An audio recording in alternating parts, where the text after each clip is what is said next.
বাংলাদেশে হিন্দু নির্যাতন কিন্তু অব্যাহত। কয়েকদিন আগেই এরকম একটি ঘটনা ঘটেছে, হিন্দু নির্যাতনের ঘটনা। চলুন একটা ভিডিও দেখাই। আমি সেতু সরকার, আমার স্বামী আশিস সরকার। কালকে রাত্র 12টা 12:30টার পরে একটার দিকে আমাদের বাড়িতে দুর্বৃত্তরা আগুন দিয়েছে এবং আমাদের পানের ঘরেও আগুন দিয়েছে।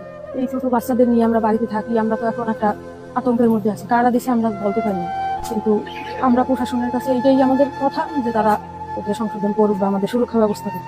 এই বাংলাদেশি ভদ্রমহিলার নাম সেতু সরকার, ওনার স্বামীর নাম আশিস সরকার। কয়েকদিন আগে ওনাদের বাড়িঘর রাত্রিবেলায় এসে কিছু দুর্বৃত্ত, কিছু দুষ্কৃতী এসে ভাঙচুর করে আগুন লাগিয়ে দেয় এবং ওনাদের যেটা রুটি রুজির একমাত্র পথ, পানের ক্ষেত, পান চাষ করা, পানের বড়জো আগুন লাগিয়ে দেয়। সরকার থেকে, বাংলাদেশ সরকার থেকে কোন রকম কোনো হিন্দুদের জন্য নিরাপত্তা নেই। এরকমই অন্যায় অত্যাচারের ঘটনা আমরা লক্ষ্য করেছিলাম 2021 সালের ভোট পরবর্তী হিংসায়, আজ থেকে ঠিক 5 বছর আগে। প্রায় 24-25 জন বিজেপি কর্মী খুন হয়েছিলেন ভোট পরবর্তী হিংসায়। অনেক বিজেপি কর্মীর বাড়িঘর লুট হয়েছিল, বাড়িঘর ভাঙা হয়েছিল, আগুন লাগিয়ে দেওয়া হয়েছিল। অনেক বিজেপি মহিলা কর্মী বা বিজেপি কর্মীদের পরিবারের মহিলাদের প্রতি অসম্মান হয়েছিল, তাদের সম্মানহানি হয়েছিল, তাদের উপর অত্যাচার হয়েছিল। তো আবার সেই ভোট আসছে আগামী 26-এ বিধানসভা নির্বাচন, এই বছরই।